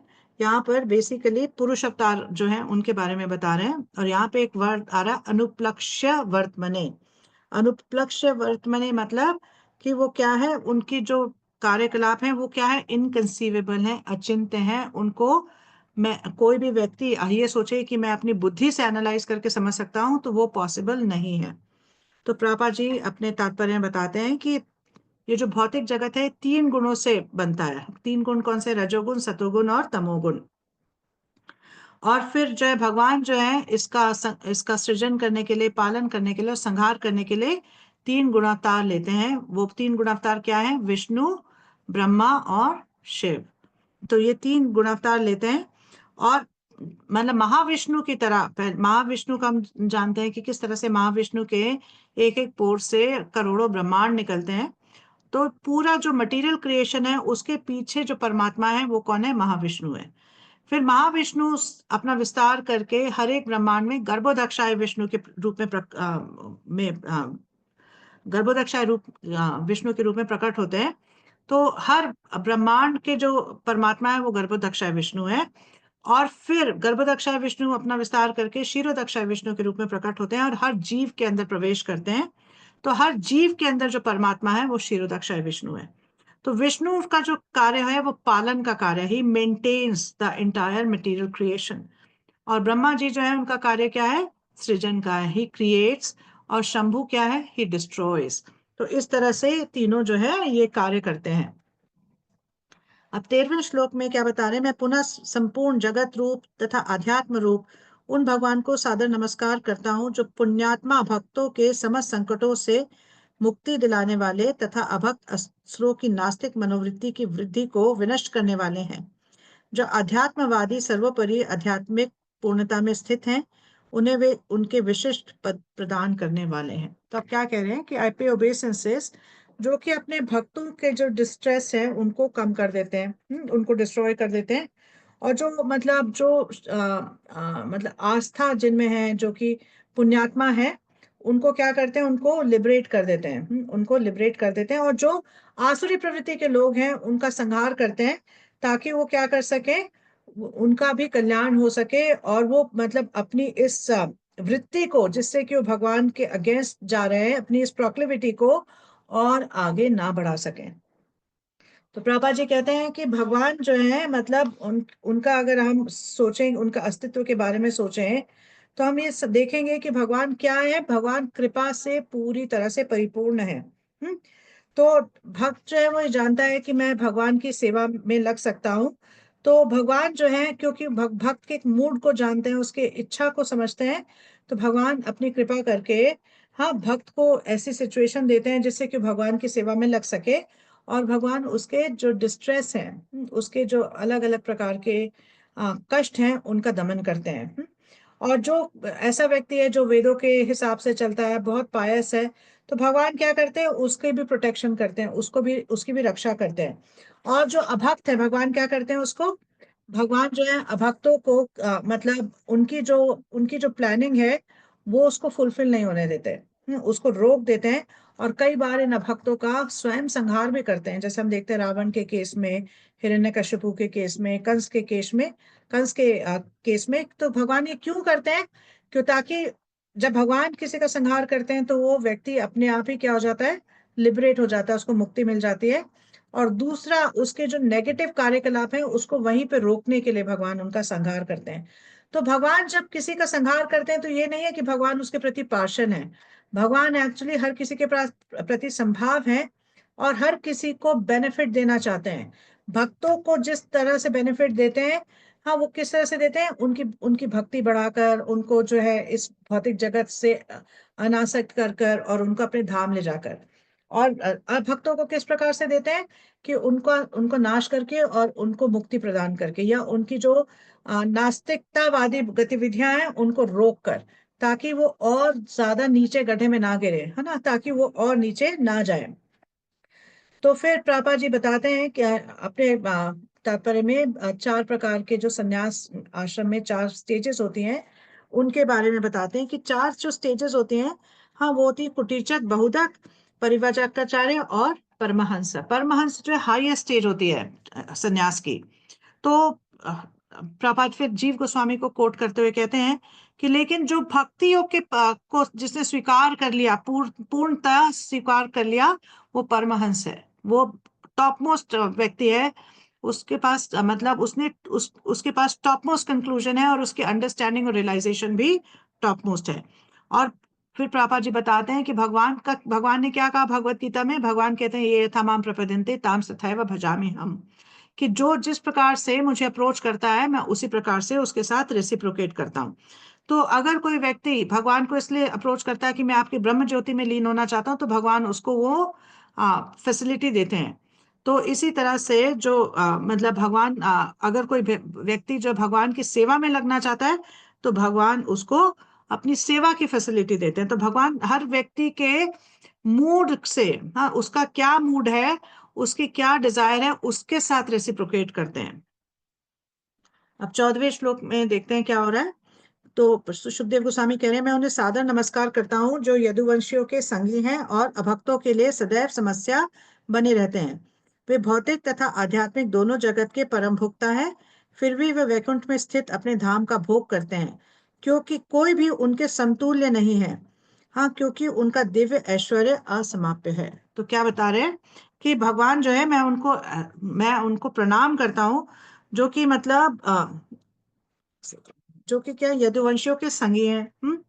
और क्या करते हैं, और जो अभक्त है उनको हमेशा उनसे प्रॉब्लम रहती है, मतलब अभक्त जो है वो भगवान को लाइक नहीं करते, उनको हमेशा भगवान से प्रॉब्लम रहती है। और जो मतलब परम भोक्ता है, जो कुछ भी है उसके भोग करने वाले कौन है, भगवान है, और जिनके पास अचिंत्य ऐश्वर्य है। तो प्रभुपाद जी अपने तात्पर्य में बताते हैं कि मतलब भगवान जो है दो तरह से अपने आप को प्रकट करते हैं। हम तो दो पहलू होते हैं उनके प्राकट्य के। तो जो शुद्ध भक्त हैं उनके साथ भगवान क्या करते हैं, वो हमेशा उनके नित्य संगी बने रहते हैं। हाँ, जैसे कि यदुवंशियों के केस में हम देखते हैं, या फिर अर्जुन के केस में देखते हैं, या फिर जो वृंदावन में उनके संगी हैं, जो गोप हैं, गोपियां हैं, उनके केस में हम देखते हैं। तो क्या है, ये भगवान का एक पर्सनल जो है फीचर है, भगवान का एक पर्सनल इंटरेक्शन है। हम्म तो क्या करते हैं, वो इन सबके साथ अलग अलग तरह के लीला करते हैं, अलग अलग तरह के कार्यकलाप करते हैं। और दूसरा पहलू क्या है भगवान के प्राकट्य का, वो है भगवान की ब्रह्म ज्योति, जो भगवान के शरीर की कांति है। तो मतलब जिसका कि मतलब वो सब जगह जो है, इट इज पर ऑल परवेसिव, हर जगह वो विद्यमान है। हम्म और सारे जितने भी जगत हैं वहां पे जो कुछ भी लाइट मिल आती है, वो सन भी जो है, जो सूर्य है, उसकी लाइट भी ब्रह्म ज्योति से आती है। सूर्य की लाइट का या सूर्य के प्रकाश का सोर्स भी ब्रह्म ज्योति है। और जो एक पार्ट है ब्रह्म ज्योति का जहाँ पे अंधकार है, जो महत तत्व से आ, आच्छादित है, वहां पर अंधकार है, वो क्या है, वो भौतिक जगत है। बाकी सब जगह क्या है? ब्रह्म ज्योति का प्रकाश है। तो इसीलिए भौतिक जगत में सूर्य और चंद्रमा की जरूरत पड़ती है। और भगवान 15वें चैप्टर में बताते हैं कि न तद भास्यते सूर्यो, है ना, कि मेरा जो धाम है उसको सूर्य चंद्रमा की जरूरत नहीं पड़ती प्रकाश के लिए, इलेक्ट्रिसिटी की जरूरत नहीं पड़ती, फायर की जरूरत नहीं पड़ती, बिकॉज भगवान के शरीर की कांति जो है वो इतनी इफल्जेंट है, इतनी ज्यादा अ, मतलब तेजमय है कि उसी से सारे जो सारे लोग हैं उसी से प्रकाशित हो जाते हैं। ठीक है, आप देखते हैं 15th में क्या बता रहे हैं। तो 15वें श्लोक में बता रहे हैं, मैं उन सर्व मंगलमय भगवान श्री कृष्ण को सादर नमस्कार करता हूँ जिनके यशोगान, स्मरण, दर्शन, वंदन, श्रवण तथा पूजन से पाप करने वाले के सारे पाप तुरंत धुल जाते हैं। तो बहुत मतलब बहुत अच्छा ये इसमें बता रहे हैं, क्या बता रहे हैं? हम्म, कि मैं उनको प्रणाम करता हूँ जिनका मतलब अगर कोई व्यक्ति भगवान का स्मरण कर ले, भगवान के नामों का कीर्तन कर ले, भगवान की मतलब भगवान के बारे में भगवान का दर्शन कर ले, भगवान की कोई सेवा कर ले, हाँ, भगवान को कुछ पूजा ऑफर कर दे, तो इसकी मतलब इसके पावर से ही एक व्यक्ति के जितने भी पाप कर्म है उनसे उसको छुटकारा मिल जाता है। तो प्रभुपाद जी बता रहे हैं अपने तात्पर्य में कि किस तरह से पाप कर्मों से छुटकारा पाया जाए। तो कीर्तन जो है सबसे आसान काम है। वो क्या है? भगवान के बारे में भगवान के बारे में, उनकी ग्लोरीज के बारे में, उनके नाम के बारे में, उनकी लीलाओं के बारे में क्या करना है? डिस्कशन करना है, उनको याद करना है, और अलग अलग लीला स्थलियों पे जाकर भगवान की लीलाओं को सुनना है, और उस पे उसका स्मरण करना है, भगवान को प्रेयर्स ऑफर करनी है, अलग अलग प्रकार के भजन गाने हैं। तो ये जो है मतलब ये सारे जो सारी जो एक्टिविटीज हैं, इससे क्या होता है? इससे एक व्यक्ति बहुत जल्दी अपने पाप कर्मों से छुटकारा पा पाता है। तो पापा जी कहते हैं कि कीर्तन जो है सिर्फ भगवान की ग्लोरीज को गाना नहीं है, भगवान के नामों को चैंट करना भी कीर्तन है। और अगर कोई व्यक्ति श्रीमद् भगवत गीता या श्रीमद् भागवतम का भी पाठ कर रहा है तो वो भी कीर्तन की कैटेगरी में आता है। तो भक्तों को ये बात सोच के निराश नहीं होना चाहिए कि अरे यदुवंशी तो बहुत उनके तो बहुत भाग्य थे, बहुत भाग्यवान थे, या पांडव बड़े भाग्यवान थे, भगवान उनसे पर्सनली एसोसिएट कर रहे थे। तो एक भक्त को ये सोच के निराश नहीं होना चाहिए, क्योंकि हम इन सारे प्रोसेसेस के द्वारा भगवान का एसोसिएशन प्राप्त कर सकते हैं, भगवान का संग प्राप्त कर सकते हैं। जब हम भगवान के बारे में सुनते हैं तो हम भगवान की मतलब हमारे ध्यान में भगवान आते हैं, और हम मतलब कुछ समय बाद हमें ऐसा लगने लगेगा कि हम देख पा रहे हो लीला कैसी है। तो इसीलिए किसी भी व्यक्ति को मतलब इससे निराश नहीं होना चाहिए, बल्कि एक एक्सपर्ट व्यक्ति, एक एक्सपर्ट गुरु या एक एक्सपर्ट भक्त की के संरक्षण में ये सारा कुछ सुनना चाहिए और ये सारी एक्टिविटीज को परफॉर्म करना चाहिए। और पापा जी एक चीज की वार्निंग देते हैं कि लेकिन ऐसा नहीं सोचना चाहिए कि ये सारी चीजें करने से तो पाप कर्म आराम से नष्ट हो जाते हैं, तो हम कोई भी पाप कर्म कर लेंगे फिर उसके बाद ये सारे कार्य कर लेंगे तो हमारे तो पाप कर्म जो है नष्ट हो जाएंगे। तो इसको कहते हैं नामनो बलाद यस्य ही पाप बुद्धि ही। इसको एक नाम अपराध है, ये बहुत बड़ा अपराध है कि हम इस चेतना से करें कोई भी कार्य कि अरे इसमें हमारे से कुछ पाप हो गया तो क्या बड़ी बात है, हम कल को एक राउंड एक्स्ट्रा चैंट कर लेंगे या कुछ भजन गा लेंगे तो उससे हमारे पाप नष्ट हो जाएंगे। तो इसको कहते हैं पाप बुद्धि। जब किसी व्यक्ति की पाप बुद्धि होती है तो उसको क्या मिलता है? उल्टा रिजल्ट मिलता है। भगवान ने ये छूट किस लिए दे रखी है कि अगर किसी से गलती से कोई पाप हो जाए, या जो पहले उसके पाप हो चुके हैं जिसके बारे में जब उसको कुछ पता नहीं था, अज्ञान था, हाँ मतलब तो उसमें जब उससे पाप हो गए तो उससे उन पापों से इस व्यक्ति को कैसे छुटकारा मिले। लेकिन भगवान ने ये जो है छूट इसलिए नहीं दिया है कि हम जो है पाप करते रहे और उसके बाद ये सोचते रहे कि अच्छा अभी हम ये कार्य कर लेंगे भक्ति का तो हमारे पाप जो है खत्म हो जाएंगे। तो नोइंगली जब हम कुछ करते हैं ऐसे और फिर ये सोचते हैं कि हम मतलब भगवान के बारे में सुनेंगे, कुछ एक आध भजन गा लेंगे तो हमारी हमारी शुद्ध हम दोबारा से शुद्ध हो जाएंगे, तो ये पाप बुद्धि जो है ये बहुत ज्यादा डेंजरस है। तो भगवान इसको देख के प्रसन्न नहीं होते, और किसी भी व्यक्ति को जानबूझकर किए गए पाप से छुटकारा नहीं मिलता इन सब चीजों को करने के बाद भी। ठीक है, फिर उसके बाद 16वें श्लोक में सुखदेव गोस्वामी कह रहे हैं कि मैं सर्व मंगलमय भगवान श्री कृष्ण को बारंबार प्रणाम करता हूँ उनके चरण कमलों की शरण ग्रहण करने मात्र से उच्च कोटि के बुद्धिमान जन वर्तमान तथा भावी अस्तित्व की सारी आसक्तियों से छुटकारा पा जाते हैं और बिना किसी कठिनाई से आध्यात्मिक जगत की ओर अग्रसर होते हैं। कि क्या हो रहा है कि इनको बार बार प्रणाम कर रहे हैं कि ऐसे भगवान को जिनके प्रति अगर कोई शरणागत हो जाता है, जिनके चरण कमलों की अगर कोई शरण ले लेता है, तो उसको क्या होता है, उसको हर प्रकार की आसक्ति से छुटकारा प्राप्त हो जाता है और वो बहुत आसानी से भगवत धाम की तरफ प्रस्थान करता है। तो यहाँ पर इसके तात्पर्य में प्रभुपाद जी एक वर्ड यूज करते हैं, ब्रह्म गति। ब्रह्म गति का क्या मतलब है कि एक व्यक्ति जो है उसको समझना चाहिए कि भगवान की क्या इंस्ट्रक्शंस हैं। जब वो भगवत गीता को पढ़ता है या सुनता है तो उसको समझ में आता है कि भगवान की इंस्ट्रक्शन है कि आप मेरे शरणागत हो जाओ, सरेंडर अनटू मी, आप मेरे शरण में आ जाओ और पूरी तरह से मेरी भक्ति में लग जाओ, अपने मन को, अपने सारे कार्यकलापों को मेरी मेरे हाँ मेरी भक्ति में लगा दो। तो फिर ऐसा जब व्यक्ति इस तरह का डिसीजन लेता है और वो इस बात को एक्सेप्ट कर लेता है कि this is how I want to pursue my life, मेरा एक स्पिरिचुअल गोल है, मैं उस गोल को अचीव करना चाहता हूँ और बाकी सारे जो गोल्स हैं वो मेरे लिए कोई मायने नहीं रखते, तो इस बात को ब्रह्म गति कहा जाता है।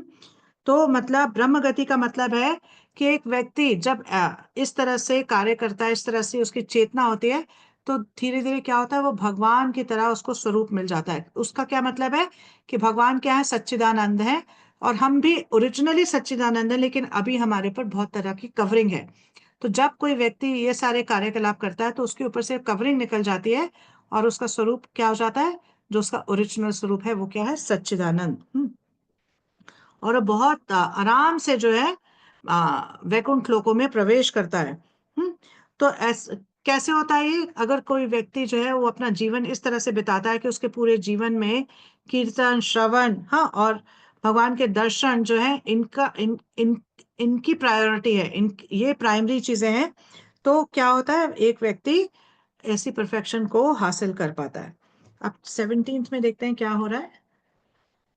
17 में बोल रहे हैं, मैं सर्व मंगलमय भगवान श्री कृष्ण को पुनः पुनः सादर नमस्कार करता हूँ, क्योंकि बड़े बड़े विद्वान ऋषि, बड़े बड़े दानी, यश लब कार्यकर्ता, बड़े बड़े दार्शनिक तथा योगी, बड़े बड़े वेद पाठी तथा वैदिक सिद्धांतों के बड़े बड़े अनुयायी तक भी ऐसे महान गुणों को भगवान की सेवा में अर्पित किए बिना कोई क्षेम कुशलता प्राप्त नहीं कर सकते। तो आप और प्रणाम कर रहे हैं और क्या बता रहे हैं कि किसी की भी सफलता जो है कब आती है, जब वो पूरी तरह से भगवान की सेवा में लग जाता है। अगर कोई व्यक्ति कितना भी उसके अचीवमेंट्स क्यों ना हो, अगर वो भगवान की सेवा में नहीं लगा है तो अपने अपने इस मनुष्य जीवन को सिद्ध नहीं कर सकता, उसको अपने मनुष्य जीवन की परम सिद्धि प्राप्त नहीं हो सकती। तो प्रभा जी अपने तात्पर्य में बताते हैं कि एक्चुअली अगर कोई व्यक्ति सोचे कि मैं अपने निजी स्वार्थ के लिए कार्य करना चाहता हूं, तो निजी स्वार्थ का मतलब ये नहीं है कि हम अपने जो भौतिक इच्छाएं हैं, भौतिक पैराफर्नेलिया, उसको बहुत ज्यादा बढ़ा लें, बहुत आलीशान तरीके से रहें, अपने स्टैंडर्ड ऑफ लिविंग को बहुत बढ़ा। निजी स्वार्थ है ये समझना कि मेरा जीवेर स्वरूप है कृष्णेर नित्य दास, कि मैं भगवान का नित्य दास हूं और भगवान की सेवा में मुझे लगना चाहिए। ये एक व्यक्ति का एक्चुअली निजी स्वार्थ होना चाहिए कि मेरी जो इच्छा है, भगवान की जो इच्छा है, मेरी इच्छा भी वही है, मेरी इच्छा भगवान की इच्छा से अलग नहीं है। तो मैं ये जो कुछ भी कर रहा हूँ, अगर ये शरीर का पालन कर रहा हूँ, हाँ, ये अपने घर का भी मतलब घर का ध्यान रख रहा हूँ, घर वालों का पालन कर रहा हूँ, तो सिर्फ इस चेतना से कर रहा हूँ कि किस तरह से मैं और भगवान के और निकट आ सकूं। मेरी जो प्राइमरी एब्जॉर्प्शन है वो क्या है कि किस प्रकार से मैं अपने अपने रिलेशनशिप को भगवान के साथ प्रगाढ़ बना सकूं। तो ऐसे में एक व्यक्ति का क्या पर्पस होता है कि जो कुछ भी मैं कर रहा हूँ वो भगवान की प्रसन्नता के लिए कर रहा हूँ, समसिद्धिर हरि तोषणम, कि सारा कार्य मेरे जो है वो भगवान की प्रसन्नता के लिए।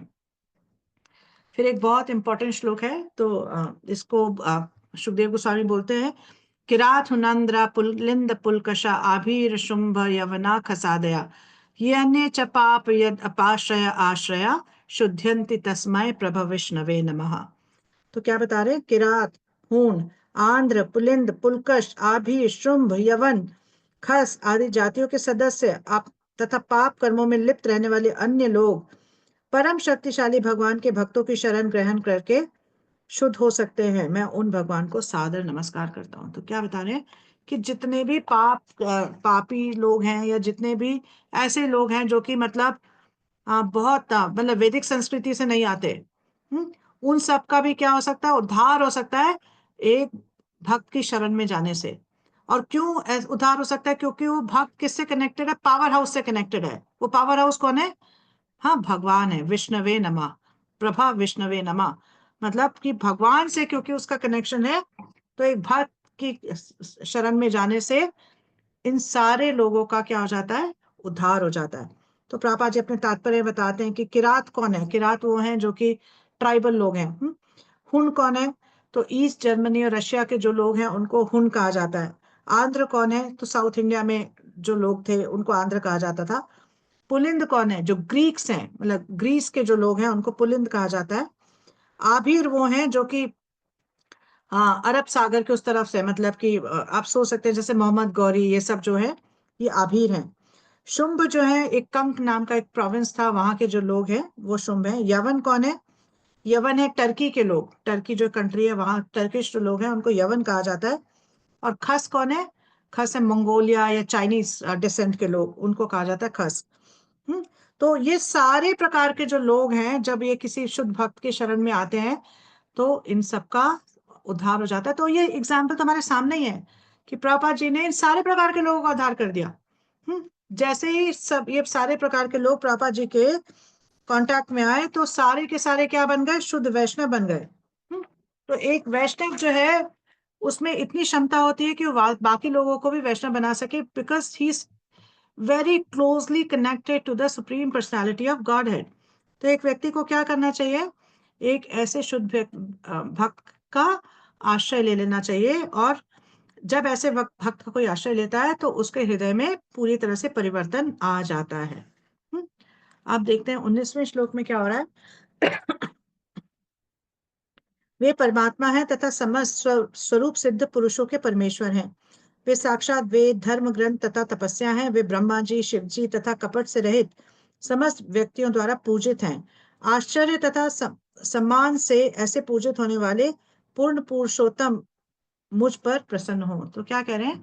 कैसे भगवान जो कि क्या है, हर मतलब परमेश्वर हैं, और मतलब साक्षात वेद, धर्म ग्रंथ, तपस्या है, और सारे जितने भी मतलब महान व्यक्ति हैं उनके उनकी पूजा करते हैं।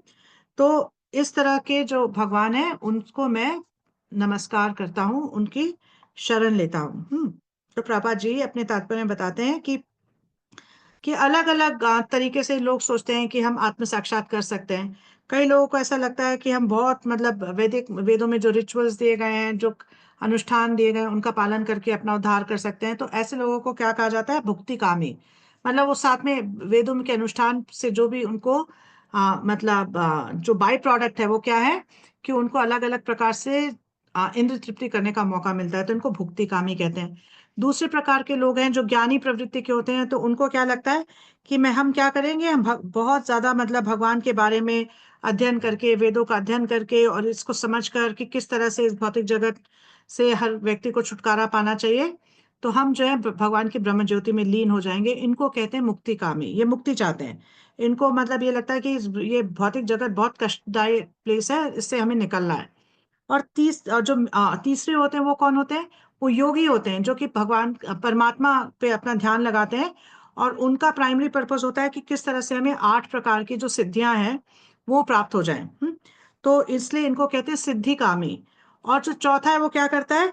वो पूरी तरह से भगवान में अपना ध्यान लगाता है। उसको कोई भी और इच्छा नहीं होती, उसकी सिर्फ क्या इच्छा होती है कि मैं किस प्रकार से भगवान को प्रसन्न कर सकूं, किस प्रकार से भगवान की सेवा सेवा कर सकूं। तो ऐसे व्यक्ति को कहा जाता है निष्कामी। इसकी कोई भी भौतिक इच्छा नहीं है। तो प्रभा जी बताते हैं कि एक जीव जो है उसमें इच्छा होना मतलब अनिवार्य है। ऐसा नहीं है कि एक जीव जो है इच्छा रहित हो सकता है। तो इसीलिए एक जीव के लिए परफेक्ट सिचुएशन क्या है? जब वो सारी उसकी इच्छाएं इस तरह से फोकस्ड हो कि मैं किस प्रकार से भगवान को प्रसन्न कर सकूं, या जो भगवान की जो इच्छा है उसको मैं अपनी इच्छा बना लूं। तो जब इस तरह की स्टेज पे कोई व्यक्ति आ जाता है तो उसको कहते हैं निष्कामी। तो मतलब भगवान जो है जिसकी जैसी इच्छा होती है उसके साथ उसी प्रकार से रेसिप्रोकेट करते हैं। अब 20वें श्लोक में हम देखते हैं क्या हो रहा है। तो 20वें श्लोक में सुखदेव गोस्वामी कह रहे हैं कि भगवान श्री कृष्ण जो समस्त भक्तों के पूजनीय स्वामी हैं, यदुवंश के अंधक तथा वृष्णि जैसे समस्त राजाओं के रक्षक और उनके यश हैं, सभी लक्ष्मी देवियों के पति, समस्त यज्ञों के निर्देशक, अतः समस्त जीवों जीवों के अग्रणी, समस्त बुद्धि के नियंता, समस्त दिव्य एवं भौतिक लोकों के अधिष्ठाता तथा पृथ्वी पर परम अवतार सर्वे सर्वा हैं, वे मुझ पर कृपालु हो। तो ये प्रेयर सब वो कर रहे हैं। तो प्रभुपाद जी बताते हैं अपने तात्पर्य में कि मतलब भगवान जो है वो क्या है, वो सारे भक्तों के द्वारा पूजनीय है। और मतलब यदुवंशियों, हाँ, जो यदुवंशी हैं और जो वृष्णि वंशी हैं उनके रक्षक भी हैं, और उनके मतलब और उनके साथी भी हैं, संगी भी हैं, उनके उनके फैमिली मेंबर भी हैं, और सभी लक्ष्मियों के पति हैं। तो पापा जी बताते हैं कि सर किसी को इस भौतिक जगत में क्या इच्छा है कि किस तरह से लक्ष्मी हम पे कृपालु हो जाए, है ना। दिवाली पे हम करते हैं ना, लक्ष्मी पूजा करते हैं कि किस तरह से लक्ष्मी जी हम पे प्रसन्न हो जाए। कोई नहीं चिंता करता इस बात की कि नारायण प्रसन्न है, नहीं, सबको ये चाहिए कि लक्ष्मी जी हमसे प्रसन्न हो जाए। तो भौतिक जगत में यही एक का मतलब यही मोटिवेशन होता है सबका कि सुख संपत्ति घर आवे, है ना, कि सुख आ जाए, संपत्ति आ जाए, बस this is the ultimate purpose of life. तो प्रभुपाद जी कह रहे हैं कि ऐसा नहीं है। तो भगवान जो है मतलब लक्ष्मी पति हैं। तो जब तक भगवान को आप प्रसन्न नहीं करोगे, लक्ष्मी कैसे आएंगी। हाँ, लक्ष्मी जो है बहुत निष्ठावान है, शी इज वेरी चेस्ट। तो जब तक वो भगवान नहीं आएंगे, लक्ष्मी जी नहीं आएंगी, और अगर आएंगी भी तो थोड़े समय के लिए आएंगी और निकल जाएंगी, क्योंकि चंचला है, उनकी प्रवृत्ति क्या है, चंचल है। लेकिन जब भगवान के साथ आती हैं तो टिक जाती हैं। तो फिर प्रभा जी अपना बता रहे हैं कि यज्ञपति कैसे हैं भगवान। तो जितने भी हम जैसे भगवत गीता में भी पढ़ते हैं कि भगवान विष्णु क्या है, सारे यज्ञों का मतलब सारे यज्ञों के भोक्ता हैं, ये सब मतलब यज्ञ पुरुष हैं, कि जितने भी यज्ञ हैं उनकी प्रसन्नता के लिए करे जाते हैं, और उन्हीं को सारी ऑफरिंग्स अल्टीमेटली ऑफर की जाती हैं। तो उस तरह से भगवान यज्ञपति हैं। प्रजापति किस तरह से हैं, किस हर किसी जीव का पालन करते हैं, चाहे हाथी हो चाहे चींटी हो, हर किसी का पालन भगवान करते हैं। और अपना विस्तार करके, एको बहुश्याम यो विदधाति कामान, कि एक भगवान जो है अपना विस्तार करते हैं अनेक रूपों में, और हर किसी का पालन करते हैं। और धियामपति किस तरह से है, कि हर किसी को बुद्धि या इंटेलिजेंस देने वाले कौन है, वो भी भगवान है ना। तो हम पढ़ते हैं 15 चैप्टर के 15वें श्लोक में कि स्मृतिर अपोहन मता स्मृतिर ज्ञानम अपोहनम चा, कि मैं हर किसी व्यक्ति को स्मृति भी देता हूँ, हर किसी के मतलब जो कि अपोहन मतलब कि फॉरगेटफुलनेस का कारण भी मैं ही हूँ। अगर किसी व्यक्ति को कुछ याद है तो मेरी कृपा से है, कोई कुछ भूल रहा है तो वो भी मेरी कृपा से है। तो भगवान जो है बुद्धि देने वाले भी भगवान ही है, और इसीलिए उनको धियामपति कहा जाता है। तो बद्ध जीव जो है उसकी क्या प्रवृत्ति रहती है कि किस तरह से इस भौतिक जगत में को मैं पूरी तरह से यूज कर लूं, किस तरह से इसका शोषण कर लूं, जिससे कि मैं अपनी इंजॉयमेंट ज्यादा से ज्यादा कर सकूं। तो अपनी बुद्धि को किस लिए यूज करता है, यहाँ पे अलग अलग तिकड़म लगाने के लिए कि किस तरह से इस भौतिक जगत में मैं ज्यादा से ज्यादा इंजॉय कर लूं। और उसकी वजह से अनेक अनेक प्रकार के गलत सलत काम करता है, हाँ, और गलत सलत मतलब तरीकों में लग के भटक जाता है। तो इससे क्या होता है कि अब इंस्टेड कि उसको ये मतलब उसको पूरी तरह से स्वतंत्रता प्राप्त हो, अपने आप को और बांधता चला जाता है।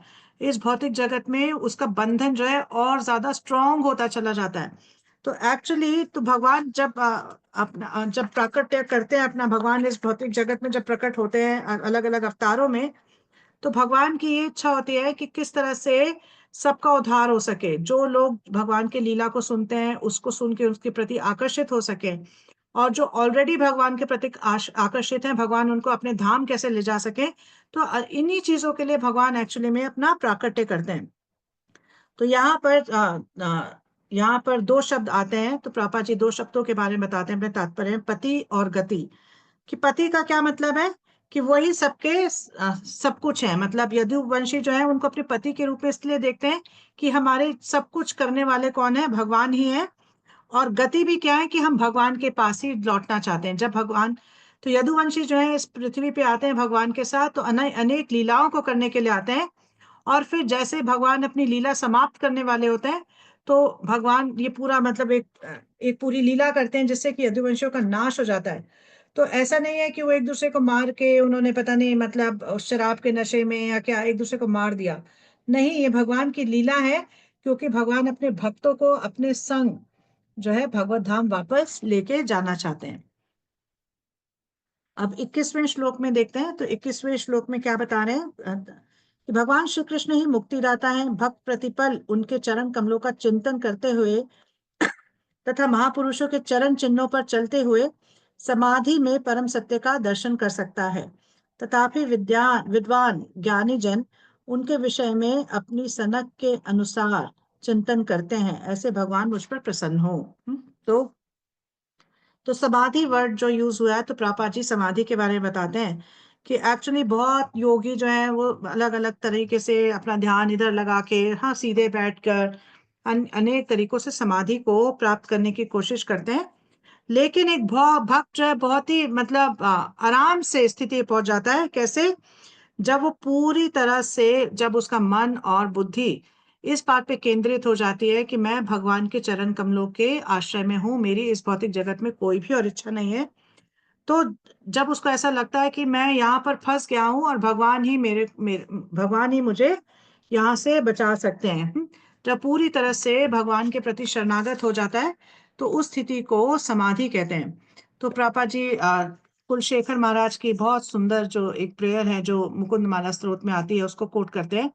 कृष्ण त्वदीय पद पंकज पंजरांतम अद्यैव में विशतु मानसराज हंसा प्राण प्रयाण समये कफवात पित्तः कंठा अवरोधन विधौ स्मरणम कुतस्ते।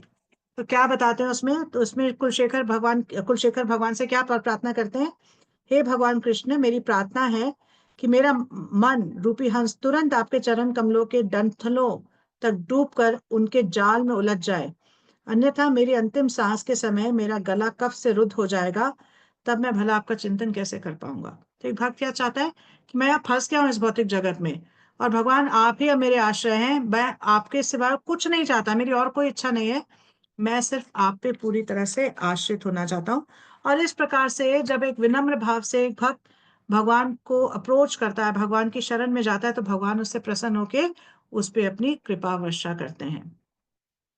22वें में देख रहे हैं, जिन्होंने सृजन के प्रारंभ में ब्रह्मा के हृदय में शक्तिशाली ज्ञान का विस्तार किया और सृष्टि तथा अपने विषय में पूर्ण ज्ञान की प्रेरणा दी, और जो भगवान के मुख से प्रतीत हुए, जो ब्रह्मा के मुख से प्रतीत हुए वे भगवान मुझ पर प्रसन्न हो। तो क्या कह रहे हैं कि मतलब उन्होंने क्या किया? ब्रह्मा जी को पूरा ज्ञान दिया। ब्रह्मा जी को ज्ञान दिया, और क्या किया? और ब्रह्मा जी को मतलब वेदों का ज्ञान भी दिया, और फिर ब्रह्मा जी के मुंह से जब वेद निकले तो ऐसा लगता है कि ब्रह्मा जी ने वेद कहे हैं, बट एक्चुअली वो इंस्पिरेशन कहाँ से आई? वो इंस्पिरेशन सारी भगवान ने दिया, उसकी सारी प्रेरणा भगवान ही देते हैं ब्रह्मा जी को। तो मतलब फिर पापा जी अपने तात्पर्य बताते हैं कि हर किसी व्यक्ति को भगवान ही प्रेरित करते हैं, भगवान ही प्रेरणा देते हैं, इसलिए भगवान को धियामपति भी बोला जाता है। जैसे हमने पहले सुना कि हर किसी को इंटेलिजेंस देने वाले, हर किसी को प्रेरित करने वाले, और भगवान की प्रेरणा से ही कोई भी कोई कार्य कर पाता है। जैसे ब्रह्मा जी भी जो है, वो जब उनका गर्भोदक्षा विष्णु के नाभि से जो कमल निकला उसमें जब जन्म हुआ, तो ब्रह्मा जी को भी मतलब ये पूरी सृष्टि का सृजन करने की प्रेरणा कहाँ से आई? ये भगवान से आई। भगवान ने आ, अपने वेणु के माध्यम से, अपनी जो बंसी उसके माध्यम से क्या किया? ब्रह्मा जी को सृष्टि करने के लिए वेदों का ज्ञान दिया। और फिर ब्रह्मा जी के चार मुखों से ये वेद निकले। तो ये सारी प्रेरणा कहाँ से आ रही है? ये भगवान से ही आ रही है। 23वें श्लोक में फिर सुखदेव गोस्वामी कहते हैं, ब्रह्मांड के भीतर लेटकर जो तत्वों से निर्मित शरीरों को प्राणमय बनाते हैं और जो अपने पुरुष अवतार में जीव को भौतिक गुणों के 16 विभागों के अधीन करते हैं, जो जीव के जनक रूप है, वे पूर्ण पुरुषोत्तम भगवान मेरे प्रवचनों को अलंकृत करने के लिए प्रसन्न हो। तब क्या कह रहे हैं कि मतलब मतलब अब भगवान को जो है, he seeing him as the generator of three modes, और क्या उसके 16 डिविजन्स है ना, उसके 16 डिविजन्स जो है उसके बारे में बता रहे हैं। तो अब क्या कह रहे हैं कि ऐसे भगवान जो है मेरे से प्रसन्न हो। और प्रभा जी कहते हैं कि मतलब सुखदेव गोस्वामी जो है अपने एग्जाम्पल से हमें दिखा रहे हैं कि एक व्यक्ति जो एक भक्त है वो किस तरह से पूरी तरह भगवान पर आश्रित होता है। उसको बिल्कुल भी ये बात का घमंड नहीं होता कि मेरे में अपने आप में कोई भी मतलब कोई क्वालिफिकेशन है या मेरी मेरी कोई अचीवमेंट है, उसको ऐसा नहीं लगता। तो वो क्या कहता है, वो भगवान को प्रसन्न करना चाहता है कि भगवान आप मुझ पे प्रसन्न हो, ताकि मेरी जीवा से जो कुछ भी निकले वो आप वो जो है सफल रहे और आपको प्रसन्नता प्रदान करे। और जो सुनने वाले हैं, जो श्रोता हैं, उनको भी, उनके लिए भी सफल सफल रहे, उनके भी हृदय को हृदय का परिवर्तन कर सकें। तो एक भक्त जो है अपने आप को हमेशा निमित्त की तरह देखता है, अपने आप को कर्ता की तरह नहीं देखता। He sees himself as an instrument and not the doer. और इसीलिए वो किसी चीज का भी श्रेय नहीं लेता। वो ये नहीं कहता कि हाँ ये मैंने किया है, बाय द वे हाँ ये मैं करने वाला हूँ। उसको ये बात समझ में आ जाती है कि हर कुछ करने वाले कौन है, भगवान है, और भगवान की शक्ति से ही सब कुछ हो रहा है। हम्म, अब हम देखते हैं 24वें श्लोक में क्या हो रहा है। 24वें श्लोक में कह रहे हैं, मैं वासुदेव के अवतार श्री व्यासदेव को सादर नमस्कार करता हूँ, जिन्होंने वैदिक शास्त्रों का संकलन किया है। शुद्ध भक्तगण भगवान के कमल सदृश मुख से टपकते हुए अमृतोपम दिव्य ज्ञान का पान करते हैं। तो क्या आप कह रहे हैं कि मैं अब उन व्यास देव जी को भी प्रणाम करता हूँ। व्यास देव कौन है? भगवान के ही अवतार हैं। हाँ, किस लिए हैं? इन ग्रंथों की रचना करने के लिए हैं। और जो क्या कह रहे हैं कि उन्होंने सारे ग्रंथों की रचना की, और ये जो भक्त हैं वो इन ग्रंथों से जब उनको भगवान की लीलाएं और भगवान के गुणों का को सुनने का मौका मिलता है, हाँ, तो क्या होता है, ऐसे लगता है जैसे कि मतलब कि भगवान के मुख से क्या निकल, मतलब क्या निकल रहा है, अमृत। अमृत जो है भगवान के मुख से निकल रहा है, और भक्त उसका पान करना चाहते हैं। तो ऐसे व्यासदेव को मैं प्रणाम करता हूँ। और आखिरी श्लोक में कहते हैं, हे राजन, नारद द्वारा पूछे जाने पर प्रथम जन्मा ब्रह्मा जी ने इस विषय में ठीक वही बात बतलाई जो भगवान ने अपने पुत्र ब्रह्मा से प्रत्यक्ष कही थी, जिन्हें जन्म से ही वैदिक ज्ञान धारण कराया गया था। तो आपको बता रहे हैं कि एक्चुअली में परीक्षित, जो तुम पूछ रहे हो, तो ये जो है ब्रह्मा जी ने ब्रह्मा जी ने नारद को ये बातें बताई। और नारद जी जो है वो कौन है? स्वयंभू है, और सॉरी, ब्रह्मा जी स्वयंभू है, प्रथम जीव है। हाँ, प्रथम जीव है मटेरियल क्रिएशन में। तो मैं अब तुम्हें उन ब्रह्मा और नारद के बीच में जो संवाद हुआ वो वही प्रश्न है जो तुमने मुझसे किए हैं। तो अब मैं तुम्हें उनके बारे में बताना शुरू करता हूँ। तो यहाँ पर अब हम देखेंगे कि नेक्स्ट चैप्टर से ब्रह्मा नारद संवाद शुरू हो जाएगा, जिसमें परीक्षित महाराज को सुखदेव गोस्वामी ब्रह्मा जी और नारद जी के बीच में क्या संवाद हुआ था उसके बारे में बताएंगे। ठीक है, अब यहाँ पे हम समाप्त कर रहे हैं इस चैप्टर को।